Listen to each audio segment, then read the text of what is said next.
ආයිබෝන් කියලා පිළිගන්නවා සියලුම දෙනා මගේ YouTube channel එකට අද මම ඔයාලට කියලා දෙන්න බලාපොරොත්තු වෙන්නේ කොහොමද මේජර් කෝඩ් එකක් හැදෙන්නේ කොහොමද මේජර් කෝඩ් එකක් අපි ගිටාර් එකෙන් ප්ලේ කරන්නේ.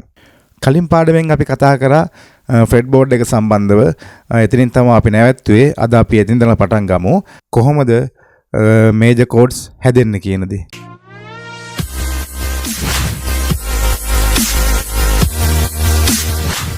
ස්වර දෙකකට වැඩි ප්‍රමාණයක් එකතු වීමෙන් නාද වීමෙන් කෝඩ් එකක් බවට පරිවර්තනය වෙනවා. ඒක ප්ලේ කරන නෝට්ස් අනුව අපි අල්ලන නෝට්ස් අනුව ඒ කෝඩ් එක එක වර්ග වලට බෙදෙනවා. මෙතන කෝඩ්ස් වර්ග කීපයක් තියෙනවා. මම බලාපොරොත්තු වෙනවා මේ සියල්ලම ඔයාලට පැහැදිලිව එකින් එක දිගටම කරගෙන යන්න. ඔයාලා දිගටම රැඳිලා ඉන්න මාත් එක්ක තව කෙනෙකුට මේක බලන්න ෂෙයා කරන්න. ඔයාලත් දන්න දෙයක් දන්නේ නැති කෙනෙකුට කියලා දෙන්න. මේ තියෙන්නේ කෝඩ්ස් වර්ග ටික. මෙතන කෝඩ්ස් වර්ග 19ක් තියෙනවා. මුලින් තියෙනවා මේජර් මයිනර් ඩොමිනිට් 7 සස්ෆෝත් ඔග්මෙන්ටඩ් ඩිමිනිෂ්ඩ් ඒ වගේ කෝඩ්ස් වර්ග 19ක් තියෙනවා. තවත් වර්ග තියෙනවා. මුලින් ඉඳලා මේජර් කෝඩ්ස් වලින් ගත්තාම මම බලාපොරොත්තු වෙනවා ඔයාලට මේ කෝඩ් සියලුම කෝඩ්ස් ටික දෙන්න. ඉස්සෙල්ලාම බලමු C කෝඩ් එක කොහොමද හැදෙන්නේ කියලා. මම මෙතන ඔයාලට මේ පින්තූරයෙන් දාලා තියෙනවා බලන්න.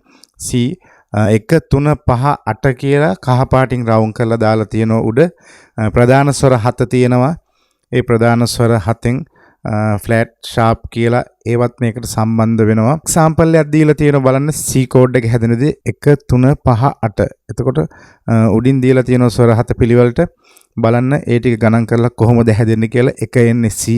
අපි හදන කෝඩ් එක හදන කෝඩ් එකේ ඉස්සෙල්ලාම ස්වරයට තමා 1 දාගන්නේ. මම ඒක ඔයාලට කියලා දෙන්නම්. 1 3 5 8. 1 එන්නේ C නෝට් එකට, 3 එන්නේ E නෝට් එකට, 5 එන්නේ G නෝට් එකට, 8 එන්නේ ආයි උච්ච C වලට. එතකොට බලන්න මෙන්න මේ ස්වර ටිකෙන් තමා මේජර් කෝඩ් එක හැදෙන්නේ. ඔයාලට මේක මේ විදිහට හදන එක ටිකක් ගැටලුවක් වෙයි මේ විදිහට. ඒ කියන්නේ 1 3 5 8 කියන ගණන් කරන විදිහට ඔයාලට ප්‍රශ්නයක් වෙයි කොහොමද මේ ෆ්ලැට් ෂාප්. ඒක ප්‍රශ්නයක් වෙනවා. මම ඊගාව එකෙන් පෙන්නන D හදද්දී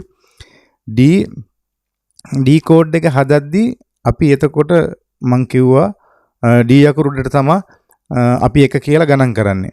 D නෝට් එක උඩින් තමයි අපි 1 දාගන්නේ. එතකොට එතන ඉඳන් තමයි අපි 1 3 5 8 වෙන්න ගණන් කරගෙන යන්නේ. එතකොට බලන්න මේකේ 1 අපි D අකුරට දාගත්තොත් 2 3 3 එන්නේ F අකුර උඩට. එතකොට මෙතන යටින් දාලා තියෙන්නේ D F sharp A කියලා දා F sharp එකක් එනවනේ. අන්න මේ ක්‍රමේ චූට්ටක් ඔයාලට පොඩි ගැටලුවක් වෙනවා මුලින් ඉගෙන ගන්න කෙනෙකුට. දැනට ඔයාලා මුලින් ඉගෙන ගන්න නිසා දැනට අපි මෙන්න මේ ක්‍රමය හදාගමු. 1 5 8 13 13 ටිකක් අමතක කරන්නකෝ. මොකද අර ඒ උච්ච ස්වරයනේ C එකේ උච්ච ස්වරය. ඔය 13 දැම්මේ ඔයාලට තව එනවා තව කෝඩ්ස් වල එනවා සමහරක් වෙලාවට 1 5 8 9 11 ඒ වගේ අංක එනවා මැද්දට. ඒවා පෙන්වන්න තමයි තව අංක එනවා කියලා පෙන්වන්න තමයි මම ඔය C13 කියන ඒ නෝට් එක සම්බන්ධ කරගත්තේ. C ඒකෙත් මේජර් කෝඩ් එක C කෝඩ් එක අපි ගමු. එතකොට බලන්න කොහොමද උඩ ඉඳන් ස්වර 12ම තියෙනවා එතන. එතකොට කොහොමද අපි ගණන් කරන්නේ කියලා 1 5 8 13. ඔයාලට ගැටලුවක් නැතුව පැහැදිලිව ගණන් කරගෙන එන්න පුළුවන්. C D flat D E flat E ඒ වගේ පිළිවෙලට තියෙනවා. එතකොට ඔයාලට හදාගන්න ඕනේ කෝඩ් එක D කියලා හිතන්නකෝ. C එක නම් අපි දන්නවනේ දැන් මෙතන තියෙනවා. D කොහොමද හදාගන්නේ? මම යටින් දාලා තියෙනවා ඒත් D F sharp A D. ඒක හදාගන්නේ 1 5 8 13.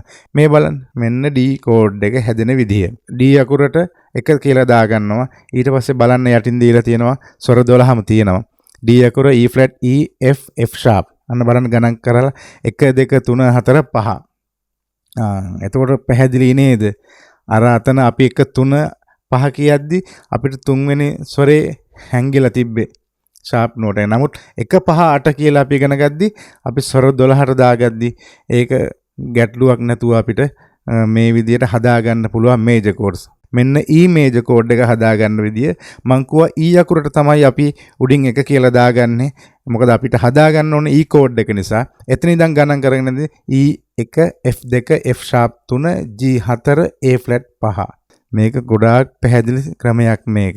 1 5 8 13 කියන්නේ මේජර් කෝඩ්. එතකොට ඕක මයිනර් කෝඩ්ස් වලට යද්දී ওই අංක ටික වෙනස් වෙනවා. හැදෙන විදිය. ඒක මම මයිනර් කෝඩ්ස් වලට ඔයාලට පැහැදිලිව තේරුම් කරලා දෙන්න. දැනට ඔයාලා මේජර් කෝඩ්ස් හැදෙන්නේ කොහොමද? 1 5 8 13 කියන විදිය මතක තියාගන්න. දැන් අපි බලමු කොහොමද මේජර් කෝඩ් එකක් අල්ලන්නේ අපි গিitar එකෙන් කියලා.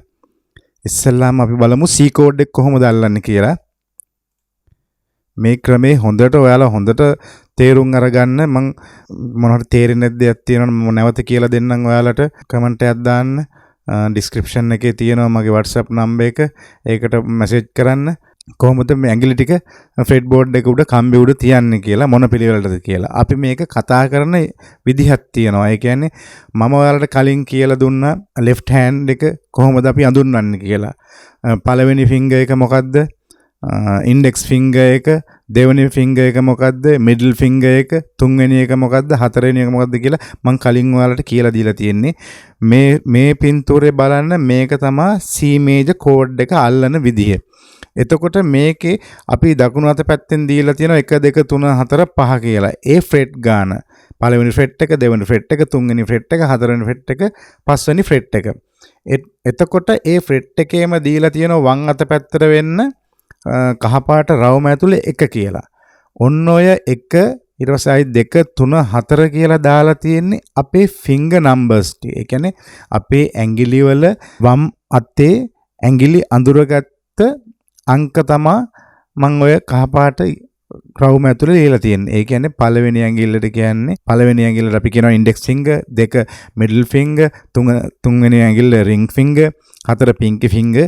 ඒ වගේ ෆින්ගර්ස් වල නම්බර් ඇඟිලි වල අංක තමා මම ඔය රවුම් කරලා ඒ රවුම ඇතුලේ ලියලා තියෙන්නේ. එතකොට මෙහෙමයි අපි කියවන්නේ. මේ කියවන විදිහට මම කියලා දෙන විදිහටම ඔයාලා කෝඩ් එක අල්ලද්දි ඒ විදිහටම කියලා ඔයාලත් ඒ විදිහටම හුරු වෙන්න.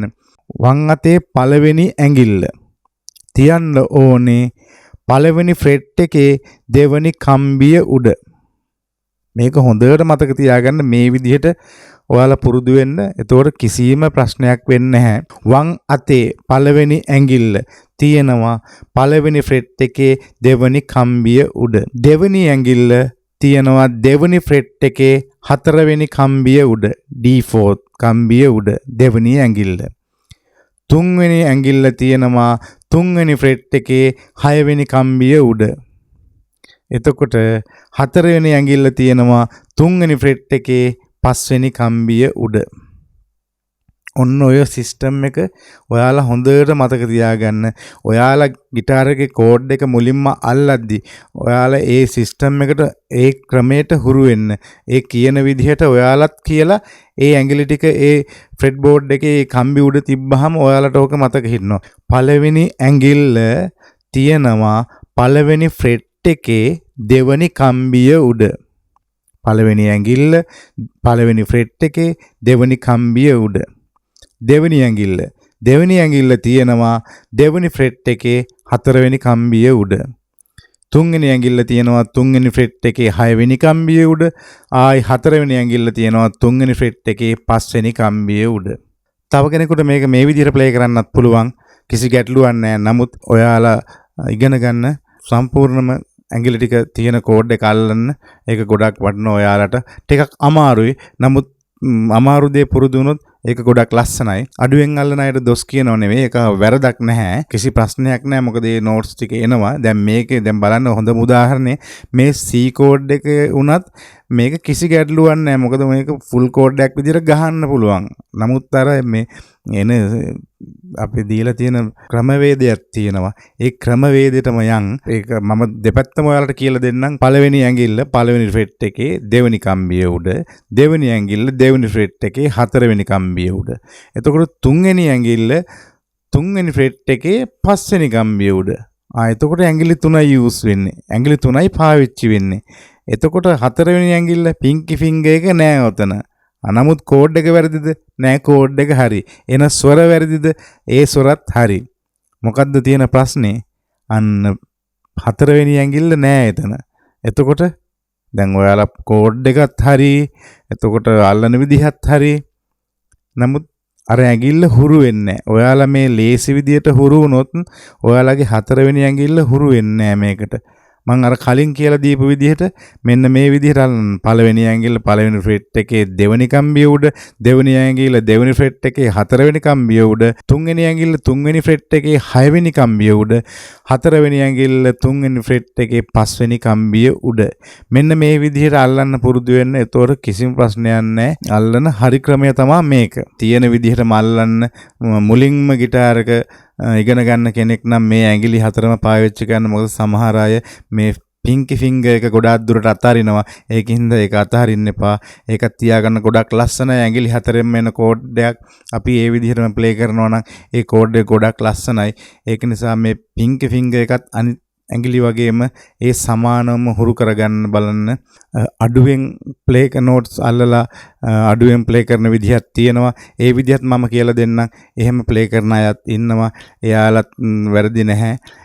නමුත් අපි කියලා දෙද්දි හරි දේ කියලා දෙන්න ඕනේ. එතකොට ඔයාලගේ කැමැත්ත තමයි හරි මොකද්ද වැරදි මොකද්ද කියන දේ තේරුම් අරගෙන ඔයාලට ලේසි විදිය අල්ලන්න කිසි ප්‍රශ්නයක් නැහැ. නමුත් ෆුල් කෝඩ් එක අල්ලලා ප්ලේ කරනවා නම් එතන ගොඩාක් ලස්සනයි ඒ කෝඩ් එක. මේ තියෙන D මේජර් කෝඩ් එක අල්ලන විදිහ පළවෙනි ඇඟිල්ල තියන්න ඕනේ දෙවෙනි ෆ්‍රෙට් එකේ තුන්වෙනි කම්බිය උඩ. දෙවෙනි ඇඟිල්ල තියන්න ඕනේ දෙවෙනි ෆ්‍රෙට් එකේ පළවෙනි කම්බිය උඩ. තුන්වෙනි ඇඟිල්ල තියන්න ඕනේ තුන්වෙනි ෆ්‍රෙට් එකේ දෙවෙනි කම්බිය උඩ. හතරවෙනි ඇඟිල්ල තියන්න ඕනේ හතරවෙනි ෆ්‍රෙට් එකේ හතරවෙනි කම්බිය උඩ. එතකොට මම ඔයාලට උඩින් දීලා තියෙනවා O අකුරයි කතිර ලකුණයි. O අකුරින් කියවෙනක ඔයාලා දන්නවා. ඒ කම්බියත් එක්ක අනිත් කම්බි ටික ප්ලේ කරන්න පුළුවන්. කිසිම ගැටලුවක් නැහැ. අවුට් එකක් ඇහෙන්නේ නැහැ. අර 6 වෙනි කම්බිය ප්ලේ කරන්න බෑ. ඒක තමයි එතනට කතරයක් දාලා තියෙන්නේ. ඒක ප්ලේ කරොත් අවුට් නෝට් එකක් ඇහෙනවා. ඒ කෝඩ් එකට අදාළ නැති ස්වරයක් ඒක. ඒක නිසායි ඒක උඩට කතරයක් දාලා තියෙන්නේ. දැන් මේ D කෝඩ් එක ලේසි විදියට ප්ලේ කරන්න පුළුවන්. පළවෙනි ඇඟිල්ල තියන්න ඕනේ දෙවෙනි ෆ්‍රෙට් එකේ තුන්වෙනි කම්බිය උඩ. දෙවෙනි ඇඟිල්ල තියන්න ඕනේ දෙවෙනි ෆ්‍රෙට් එකේ පළවෙනි කම්බිය උඩ. තුන්වෙනි ඇඟිල්ල තියන්න ඕනේ තුන්වෙනි ෆ්‍රෙට් එකේ දෙවෙනි කම්බිය උඩ. ඕ අකුරු දෙකක් කම්බි දෙකකට දීලා තියෙනවා. කිසි ප්‍රශ්නයක් නැහැ. ඒ කම්බි දෙකම වදින්න පුළුවන්. මේක තමයි ලේසි ක්‍රමය. D කෝඩ් එක මේ විදිහට අල්ලන්නත් පුළුවන් අපිට. ඉන්ඩෙක්ස් ෆින්ගර් එක සම්පූර්ණයෙන්ම අල්ලන්න ඕනේ. මෙන්න මේ විදිහට සම්පූර්ණයෙන්ම ෆ්‍රෙට් බෝඩ් එකට ෆ්‍රෙට් එකට දෙවෙනි ෆ්‍රෙට් එකට සම්පූර්ණයෙන්ම උඩ ඉඳලා පල්ලෙහාට පළවෙනි ඇඟිල්ල තියන්න. ඒකයි මේක ඉලක්කම දාලා තියෙන්නේ. එතකොට අපි කියන්නේ පළවෙනි ඇඟිල්ල දෙවෙනි ෆ්‍රෙට් එකේ සම්පූර්ණයෙන්ම කම්බි උඩ තියන්න. එතකොට දෙවෙනි ඇඟිල්ල තියන්න තුන්වෙනි ෆ්‍රෙට් එකේ දෙවෙනි කම්බිය උඩ. තුන්වෙනි ඇඟිල්ල තියන්න හතරවෙනි ෆ්‍රෙට් එකේ හතරවෙනි කම්බිය උඩ. හතරවෙනි ඇඟිල්ල තියන්න පස්වෙනි ෆ්‍රෙට් එකේ පස්වෙනි කම්බිය උඩ. පළවෙනි ඇඟිල්ල තියන්න දෙවෙනි ෆ්‍රෙට් එකේ සම්පූර්ණයෙන්ම ඇල්ලෙන්න තියන්න පළවෙනි ඇඟිල්ල දෙවෙනි ෆ්‍රෙට් එකේ. දෙවෙනි ඇඟිල්ල තියන්න තුන්වෙනි ෆ්‍රෙට් එකේ දෙවෙනි කම්බිය උඩට. තුන්වෙනි ඇඟිල්ල තියන්න හතරවෙනි ෆ්‍රෙට් එකේ හතරවෙනි කම්බිය උඩට. හතරවෙනි ඇඟිල්ල තියන්න පස්වෙනි ෆ්‍රෙට් එකේ පස්වෙනි කම්බිය උඩට. එතකොට ඔයාලට තියෙනවා මේ කියන්නේ මේ කෝඩ් එක ඇත්තටම මේ වගේ කෝඩ්සුත් තියෙනවා. ඔයාලා මේවා දැක්කහම සමහර කරලා එතකොට නැත්තම් දැන් මේවා ඔයාලා දැන් දන්නේ නැතුව එතකොට කවුරු හරි ප්ලේ කරද්දි ඔයාලට කියලා දුන්නේ නැහැ නේ කියලා හිතනවා.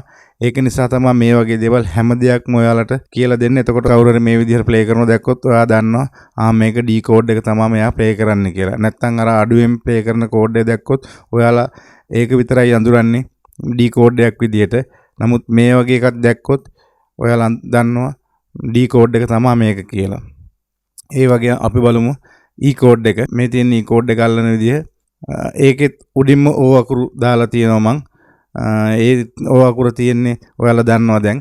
ඕපන් කියන එක ඕපන් වදින්න පුළුවන් කියන දේ. ඕපන් ඒ කියන්නේ ඕපන් ප්ලේ කරන්න පුළුවන් කියන දේ O අකුරු දාලා තියෙන්නේ. කතර ලකුණ දාලා තියෙන්නේ බෑ කියන දේ. මේකේ නම් කොම් පුළුවන් ඕපන් ප්ලේ කරන්න. ඇඟිලි තුනයි ටච් වෙන්නෙත්. පළවෙනි ඇඟිල්ල තියන්න ඕනේ පළවෙනි ෆ්‍රෙට් එකේ තුන්වෙනි කම්බිය උඩ. දෙවෙනි ඇඟිල්ල තියන්න ඕනේ දෙවෙනි ෆ්‍රෙට් එකේ පස්වෙනි කම්බිය උඩ. තුන්වෙනි ඇඟිල්ල තියන්න ඕනේ දෙවෙනි ෆ්‍රෙට් එකේ හතරවෙනි කම්බිය උඩ. අපි බලමු F කෝඩ් එක අල්ලන්නේ කොහොමද කියලා.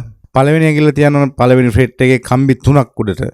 ඕක අපිට උඩටම දාන්නත් පුළුවන්. මෙන්න මේ වගේ අපිට ওই කම්බි 6ම ටච් වෙන්න, කම්බි 6ම ඇල්ලෙන්න උඩට දාන්න පුළුවන්. එතකොට දෙවෙනි ඇඟිල්ල තියන්න ඕනේ දෙවෙනි ෆ්‍රෙට් එකේ තුන්වෙනි කම්බිය උඩට. තුන්වෙනි ඇඟිල්ල තියන්න ඕනේ තුන්වෙනි ෆ්‍රෙට් එකේ පස්වෙනි කම්බිය උඩට. හතරවෙනි ඇඟිල්ල තියන්න ඕනේ තුන්වෙනි ෆ්‍රෙට් එකේ හතරවෙනි කම්බිය උඩට. මෙන්න මෙහෙම අල්ලන්නත් පුළුවන්. මෙන්න මේ විදිහට අල්ලන්නත් පුළුවන්. නමුත් මේ විදිහට අල්ලද්දී F කෝඩ් එක ඔයාලට පේනෝනේ උඩින් කතිර ලකුණක් වැටලා තියෙනවා. ඒ කියන්නේ ඒ කම්බිය ටච් වෙන්න බෑ. එතකොට ඔයාලට ප්ලේ කරන්න වෙන්නේ යට ඉඳලා කම්බි 3යි. එතන පොඩි අවාසියකුත් තියෙනවා. මොකද හඬ ඇහෙද්දි සම්පූර්ණයෙන්ම ඇහෙන්නේ නැහැ නේ. නමුත් මේ කෝඩ් එකේ ලේසි විදිහේ අල්ලන එක. දැන් මෙහෙම ප්ලේ කරොත් ඔයාලා දන්නවා එතකොට මේක F කෝඩ් එක තමා කියලා. අද අපි මේජර් කෝඩ් සම්බන්ධව තියෙන කෝඩ්ස් 4ක් ඉගෙන ගත්තා. තව කෝඩ්ස් 3ක් තියෙනවා. ලබන පාඩමෙන් බලමු කොහොමද අපි මේ කෝඩ්ස් 3 ඉගෙන ගන්නේ. තව විශේෂ කරුණු කීපයකුත් තියෙනවා. ඒ ටිකත් අපි කතා කරමු. තව කෙනෙකුට බලන්න, ෂෙයා කරන්න. පරිස්සමෙන් ඉන්න සියලු දෙනාම සුබ දවසක්, නිරෝගීමත් වාසනාවන්ත දවසක් කියලා ප්‍රාර්ථනා කරනවා ඔයාලා සියලුම දෙනාටම.